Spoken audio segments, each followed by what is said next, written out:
Olá, seja bem-vinda, seja bem-vindo a mais um podcast do canal Longidade. Eu sou o José Júnior, sou consultor de marketing e cofundador desse canal. Só para poder lembrar, o Longidade é um canal digital dedicado a trazer informações sobre longevidade. Aqui a gente traz novidades e assuntos de interesse para serem debatidos com especialistas no assunto. E no episódio de hoje, nós vamos falar sobre como os aspectos socioeconômicos afetam a longevidade. Para se manter por dentro das novidades para o público 60 a mais, não se esqueça de se inscrever no nosso canal, em todas as mídias e também compartilhar com mais pessoas que possam se interessar pelo assunto. O nosso convidado de hoje é o Celso Ribeiro Campos. Ele é doutor em ensino da matemática, professor de economia na PUC, São Paulo e no Mackenzie, autor, empresário e um grande amigo. Enfim, eu vou começar fazendo uma pergunta para o Celso. Até que idade eu vou viver? Olá, obrigado pelo convite, é um prazer estar aqui com você e com todos os nossos ouvintes. E essa pergunta é uma pegadinha, porque, na verdade, o que acontece é que a gente sabe, diante das estatísticas publicadas pelo IBGE, a expectativa de vida ao nascer. Então, hoje em dia, essa expectativa de vida, o último resultado que a gente tem é de 2021, e essa média de expectativa de vida é de 77 anos. Em 2018 era 76,3 anos. Então, de 2018 para 2021 já evoluiu e esse número vem aumentando continuamente ao longo do tempo. Depende muito a expectativa de vida, primeiro, se você é homem ou mulher, porque a expectativa de vida do homem hoje é 73,6 anos, enquanto a da mulher é 80,5. Então, na média, fica 77 anos a expectativa, mas varia bastante, mais de 10% a mais de expectativa de vida para a mulher em relação ao homem. Contudo, essa expectativa de vida é para quem está nascendo agora. Então, eu tenho aqui uma informação que não é o seu caso, evidentemente, mas que nos dá um parâmetro para pensar na resposta da sua pergunta. Para quem tem hoje 77 anos, a expectativa de vida é de mais 11 anos. 88, então. Isso. Para quem tem hoje 77 anos. Isso quer dizer o seguinte, a sua expectativa de vida é muito maior do que a expectativa de vida de quem está nascendo agora, certo? Porque a expectativa de vida, ela leva em conta a probabilidade de óbito, com 1 ano, com 2 anos, com 3 anos, com 4 anos. E se você tem 50 anos, você já venceu a probabilidade de óbito de 0 a 50 anos, por exemplo, né? Então você fica com a conta feita só dali para frente, enquanto quem está nascendo agora faz a conta desde o 0. Então a sua expectativa de vida é maior do que esses 73,6 anos para homens, que é o que vale para quem está nascendo agora. Interessante. Não sei se a minha pergunta procede. Antes de eu ir para a próxima, mas eu vou para essa pergunta que chamou a atenção. Está querendo dizer, então, que quem está nascendo hoje tem uma expectativa de vida menor do que eu, por exemplo, é isso? Entendi corretamente? Isso. Tá, porque leva em consideração todos os anos que ele ainda vai ter que passar. Ele pode sofrer um acidente? Exatamente. Tá. Exatamente. A ideia, eu vou tentar resumir aqui em palavras mais simples, mas para entender mesmo isso, precisa saber como que é calculada a expectativa de vida, né? Então, existe um documento que é publicado pelo IBGE que se chama Tábua de Mortalidade. Todas as mortes no nosso país têm um registro da morte, o registro do óbito. E nesse registro de óbito tem a idade da pessoa. Então, na tábua de mortalidade, ela mostra no ano, digamos 2022, quantas pessoas de 0 ano morreram, de 1 ano, de 2 anos, de 3 anos de idade, quantos morreram. E a gente sabe qual é a população para cada idade. Então, dividindo o número de óbitos daquela idade pela população da idade, você, multiplicando esse resultado por 100, tem uma porcentagem de probabilidade de morte ou de óbito naquela idade específica. Ok. Tá certo? E para saber qual é a expectativa de vida de uma pessoa que está nascendo agora, eu pego esse documento, que é a tábua de mortalidade, e vou somando as expectativas de morte ou de óbito, a probabilidade de óbito com 0 ano, antes de completar 1, entre 1 e 2, entre 2 e 3, etc. Vou somando essas probabilidades. Vai chegar uma hora que essa soma vai dar 50%. A partir dali, é mais provável que você tenha morrido do que você esteja vivo. Então, essa é a expectativa de vida. É a idade no qual a soma dá 50%. Ok. Então, se a pessoa hoje tem 50 anos, ela vai começar a fazer essa soma com a probabilidade de óbito nos 50, entre 50 e 51. Ela já eliminou do 0 ao 49. Entendeu? Por isso que vai demorar mais, em termos assim, quantitativos, para atingir os 50% do que quem está nascendo agora. Legal, Celso, legal. Não sei se foi claro aí a explicação. Eu diria que, para mim, foi claro, né, guardando, eu acho, a complexidade que isso tem. Né?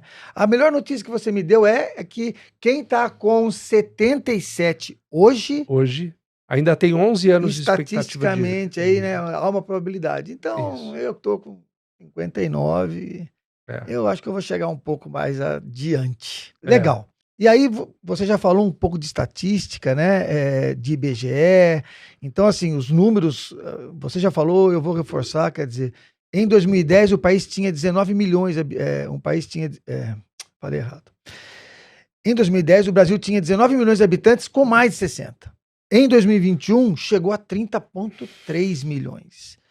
E aí fala-se que em 2060, 3 em cada 10 brasileiros serão idosos, como se usa esse termo hoje, né? E aí a minha pergunta para você é: por que que os governos olham para esses números? Por que que o IBGE acompanha isso? Por que que é essa preocupação? A resposta mais objetiva possível é que isso impacta na saúde pública, né, nos gastos com saúde pública. Aprofundando um pouco mais a ideia, isso impacta na previdência, né? Então, com uma população mais longeva, você vai ter mais complexidade no tratamento de saúde das pessoas, porque elas vão desenvolver mais doenças relacionadas à longevidade. E eu não vou citar nome de doença aqui, mas são doenças comuns em pessoas muito longevas e que entre jovens não é muito frequente. Nessa linha, o tratamento público de saúde deve se estender por mais tempo porque as pessoas estão vivendo mais tempo. Isso representa mais gasto do governo com a manutenção de um serviço de saúde público de qualidade.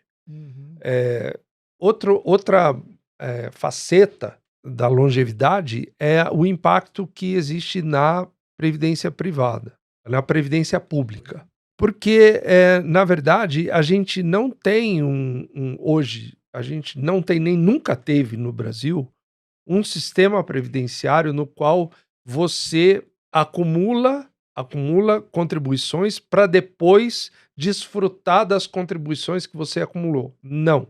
Isso nunca foi feito no Brasil e não é feito até hoje.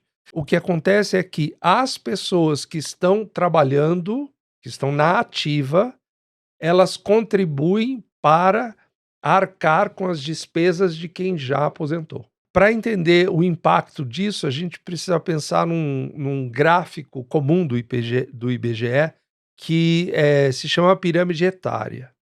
A pirâmide etária, ela originalmente, quando foi desenvolvido esse tipo de gráfico, ela tem o formato de uma pirâmide, de um triângulo, né?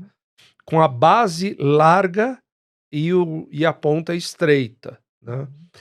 Com a evolução do desenvolvimento humano, do desenvolvimento econômico e etc., evolução da renda, da educação e da ciência e tecnologia, inclusive, a base começou a estreitar. Então, no Brasil, a base já estreitou desde o censo de 2000 a base, 2000, tá. desde o censo de 2000, a base já é menor que, a base já é menor que o segundo nível. Normalmente a pirâmide etária é nível de 5 em 5 anos. Então, a base de 0 a 5, de 5 a 10, de 10 a 15, entendeu? Então, em 2000, a quantidade de pessoas com idade entre 0 e 5 anos era menor do que a quantidade de pessoas entre 5 e 10 anos, por exemplo. Né? Então, a base começou a estreitar. Isso foi em 2000. Em 2010, já estreitou mais, tá certo? E do que a gente tem de informação do novo censo, já sabe que isso continua estreitando. Ao mesmo tempo que a base estreita, a ponta da pirâmide vai subindo cada vez mais, ou seja, cada vez a gente tem mais pessoas com idade avançada. E a quantidade de pessoas com essa idade avançada cresce.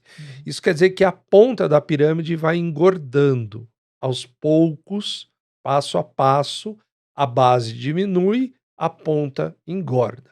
De forma que a pirâmide etária ela vai virar um pote. O formato de um pote. Em vez de ser um triângulo, vai ser um formato de um pote mais ou menos regular. Então, isso impacta demais a Previdência, porque você vai ter muita gente desfrutando da aposentadoria e cada vez menos gente contribuindo. Tá certo? Sim. Então, isso é um problema social que o governo precisa administrar e que tem impacto na vida de todo mundo, seja de quem já está aposentado, seja de quem está na ativa ainda. Legal. Isso não é privilégio do Brasil, esse problema, né? Sim, é mundial, né? É mundial, Todos os exatamente. países. Inclusive, a gente tem visto recentemente manifestações na França contra uma reforma previdenciária que o país está tentando fazer, greve geral e tudo mais. A gente já fez uma reforma previdenciária no governo Temer, que aumentou a idade mínima para aposentadoria e tal, criou uma regra de transição e tal, mas isso é uma coisa que jamais vai ser definitiva. Isso vai sofrer alterações ao longo do tempo para novas readequações. Eu, por exemplo, imagino que você também, desde que nós começamos a trabalhar, eu me lembro que eu peguei 2 reformas, né? Quer dizer, eu entrei com uma regra que você trabalhava, no caso do homem, né? Era só por tempo de contribuição, ou seja, você trabalhava 35 anos e você poderia aposentar. Isso. E aí, eu completei meus 35 anos faz pouco tempo, fui ver lá, quer dizer, eu até posso aposentar, mas o valor de aposentadoria que eu iria pegar é ínfimo. Então, por conta disso, eu estou tendo que adiar a minha aposentadoria, estamos falando de aposentadoria pública. E você, ao falar aí, você tocou 2 aspectos que eu quero tratar em momentos distintos, mas eu não quero perder essa coisa. Porque você falou assim, a metodologia que nós temos hoje não é que eu vou usufruir do que eu salvei, do que eu economizei, do que eu investi. E sim, quem está ativo hoje vai me manter. Né? Isso. Mas aí entra um gancho para uma outra pergunta, que é, então, eu também devo me preocupar em eu ter a minha previdência, que o pessoal chama de previdência privada, né, e tal, para eu me garantir, para eu não ficar dependendo do sistema público, né? Porque se essa pirâmide vai mudar, daqui a pouco a gente vai ter menos pessoas para poder manter mais gente. Isso. Tô certo aí nessa minha Isso. projeção, por assim dizer? Tá, legal, ótimo. Essa nomenclatura que você usou tá correta, mas é mais usado falar previdência complementar. Complementar, isso. Ao invés de previdência privada. Legal, perfeito, ótimo. E a outra questão, que também passa por aí do que você falou, é a questão dos governos, né? E aí eu quero trazer essa pergunta, antes da gente falar dessa questão da complementar ou da privada. Você acha, né, que esses governos estão preparados para poder lidar com esse novo cenário? E, obviamente, ao você responder, eu gostaria de entender mais do Brasil, até porque a partir do momento que a gente sabe o que eles estão fazendo ou deixando de fazer, a gente pode traçar um cenário para a gente, como se proteger disso, como se preparar para isso. Como que você enxerga aí Então, isso é um assunto bastante complexo. Existe documentos que retratam esse problema, essa problemática, e é claro que os governos têm setores que estão olhando para isso. Agora, a reforma que foi feita, por exemplo, no governo Temer, muito impopular. Então, o problema não é se o governo sabe e nem se o governo quer. O problema é se o governo tem coragem, disposição de enfrentar uma impopularidade para pôr em prova isso, para pôr em pauta isso. A questão é polêmica, então, né? É muito polêmica. Porque ele vive essa coisa, olha, tecnicamente deveria fazer tal coisa.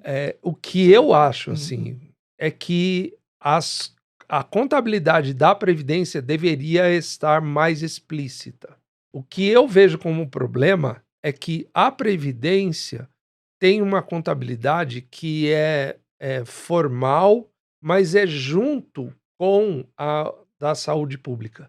Então, quer dizer, o custo da saúde pública, na minha opinião, não deveria sair do custo da Previdência. Está misturado, né? Está tudo misturado.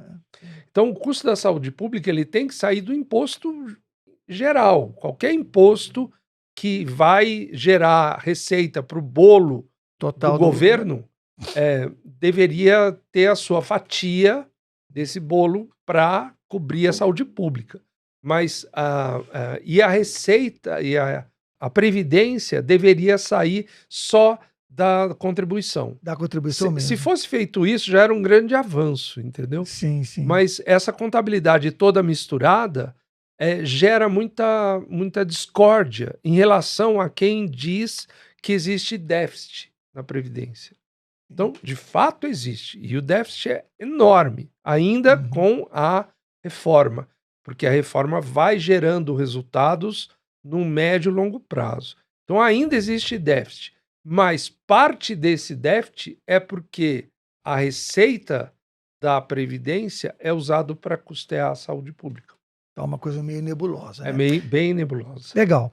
É claro que sempre que a gente está trazendo os assuntos aqui para o nosso podcast, é para a gente meio que funcionar aí como um farol, né? Para gerar insights aí para as pessoas que são 60 a mais. E aí me vem essa pergunta, né? Como que você acredita que que nós aí que estamos beirando, ou os nossos ouvintes, a nossa audiência aí, que está na fase dos 60 a mais, ou está muito próximo disso, o que eles podem fazer para se preparar para isso? O que você faz? Então, eu vou falar genericamente, não vou falar especificamente da minha estratégia, para poder abranger o público em geral. Né? A gente precisa entender, isso eu acho, minha opinião, é uma falha do nosso sistema educacional que não traz certas informações que eu acho que são importantes durante o período de educação formal das pessoas e que poderia ajudar muito o futuro delas. Né? Então, existe um estudo feito por um economista chamado Modigliani, tá? Que ele estudou como se dá a formação de riqueza ao longo da vida, certo? E o gráfico que ele construiu começa quando a pessoa começa a trabalhar, ou seja, começa a ter renda. O Modigliani fez isso há muito tempo, então isso ainda precisa de adaptações. Mas ele imaginou um período que a pessoa trabalha com uma renda média mais ou menos constante, ao longo do período de vida útil da pessoa como trabalhador. Nesse período, então, a renda que ela gera primeiro não é suficiente para pagar a despesa dela, entendeu? Ela gera uma renda abaixo da despesa no início da vida economicamente ativa. Vai chegar uma hora que essa renda vai começar a estabilizar em relação à despesa. E depois dessa época, você vai ter uma renda maior do que a sua despesa de subsistência. Isso quer dizer que a pessoa já pode acumular. E isso que a pessoa acumula, Modigliani chamou de riqueza. Então a riqueza, ela aumenta com o passar do tempo, deve aumentar com o passar do tempo, ou seja, ao longo do tempo, a poupança da pessoa deve crescer. Isso vai aumentando até a hora que a pessoa para de gerar renda. Quando ela parar de gerar renda, vai haver um processo que é chamado de despoupança, que a pessoa vai usufruir da riqueza acumulada. Ela gerou. Acumulou, Exatamente. na verdade. Na verdade, então, a teoria é muito bonita, né? Porque pela teoria, o fim da vida se dá quando a riqueza é zero. Vai dar tudo certinho lá, vai acontecer. Vai dar tudo bonitinho lá. Mas o fato é que a gente deve entender que vai existir uma época da sua vida que você é capaz de gerar riqueza, ou seja, poupança, e uma época da sua vida que você não mais vai ser capaz de gerar essa poupança, mas sim você vai usufruir da poupança acumulada, ou seja, vai fazer a despoupança. Então, falando em termos de previdência complementar, essa acumulação de riqueza é essencial para isso. Ou seja, é essa acumulação de poupança. Existem muitas formas de você fazer essa acumulação, mas eu diria assim, curto e grosso, que o investimento não depende de quanto você ganha. O investimento ou a poupança depende de um hábito. A gente pode falar em mindset. Ótimo. Entendeu? Mas a palavra é hábito mental, de você preparar a tua cabeça, que parte do que você ganha enquanto você tem uma vida útil trabalhando, parte do que você ganha tem de ser direcionado para uma poupança, para a acumulação de riqueza. E isso não depende de quanto você ganha. Porque vai chegar uma hora que você vai parar de ganhar. O tempo é mais importante nessa questão do que o quanto, né? Exatamente. Que é aquele efeito cumulativo. Exatamente. Legal, Celso. Até porque isso que você está falando aí já vai gerar um gancho para o próximo podcast que você vai participar também, que a gente vai falar um pouco exatamente do como fazer isso que você entende que é necessário. Eu acho que o que fica desse papo que a gente está tendo aqui, a gente situando como a longevidade e a relação do longevo com a sociedade na questão financeira e da manutenção da riqueza, ela traz alguns insights. Eu vou falar os meus insights a partir disso que você falou. Primeiro, as pessoas vinculam muito que quando eu tenho que me preparar em termos de saúde, perdão, até o gesto não andou, eu tenho que me preparar em termos de saúde para a minha longevidade. Isso está mais do que claro. Eu acho que a população hoje já está bem consciente disso. Talvez eles não estão conscientes de como fazer. Aliás, o nosso canal vai trabalhar muito isso, porque a gente está aí com... são mais 5 médicos, só eu aqui que não sou médico. Vai trabalhar isso. Mas a questão financeira e de como eu vou me manter, sob o ponto de vista econômico, eu não quero nem falar financeiro, eu quero falar econômico. Ou seja, eu vou viver mais... E ainda por cima, eu preciso ter qualidade de vida para isso. E não dá para poder ter isso se você não se preparar sob o ponto de vista econômico e financeiro. Isso é um recado que eu deixo para você aí, que é a nossa audiência, para você pensar, né? Assim, a nossa geração tinha muito essa visão que as coisas aconteciam de alguma forma, meio que automático. É o governo que vai dar. Eu não estou nem falando do aspecto político. Era o que eu assistia, o que eu ouvia, o meu tio falando, o meu pai falando. Aposentou, né? E eu gosto muito de bater nessa tecla, que a aposentadoria, na verdade, hoje em dia não é mais um fim, ele é um começo de uma nova fase, né? Então, eu queria perguntar para você, Celso, acho que com uma pergunta de encerramento aí, esse meu insight faz sentido? Você também quer aproveitar e deixar um recado para o pessoal que nos ouve ou nos assiste, de como se preparar aí para essa longevidade? O insight é interessante. Vale a pena a gente gastar um tempo falando sobre isso. São muitas possibilidades. Inclusive tem agora uma nova modalidade no Tesouro Direto, que foi lançada há pouco tempo, que se chama Renda Mais, que é uma modalidade diferente e específica para previdência complementar, que foge das previdências privadas que os bancos vendem, as quais eu, a princípio, não recomendo. Mas essa do Tesouro Direto é bastante interessante. Eu combino com você uma outra hora para a gente bater um papo e eu falar dessa e de outras possibilidades para você gerir a ideia de fazer uma poupança ao longo da sua vida útil para depois usufruir numa idade mais avançada com base nas expectativas de vida, né? Eu acho isso bastante interessante porque a gente projeta, né, num plano, quanto tempo você quer ficar contribuindo e a partir daquela idade designada, quanto tempo pode durar o valor arrecadado, tá certo? O valor provisionado, digamos assim. Normalmente a gente projeta para 20 anos de retirada dos aportes feitos inicialmente e que renderam juros e tal. E é assim que funciona esse Tesouro Renda Mais, e que é de baixo risco e tal. Então, eu acho que vale a pena uma conversa mais específica para eu explicar melhor e também colocar outras possibilidades de gerenciamento pessoal das finanças, né? Legal, ótimo. Legal, Celso. Olha, eu quero agradecer a você a sua participação.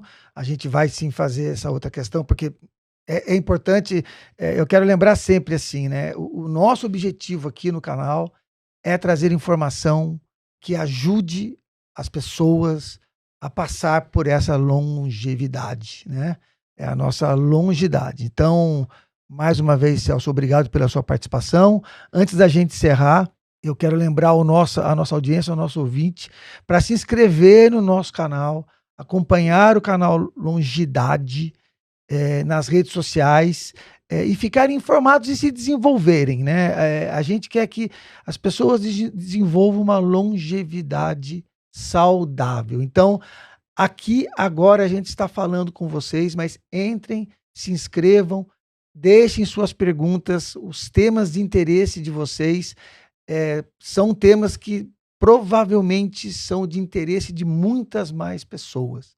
Então, entre, comente, curte aqui e obrigado. Um abraço.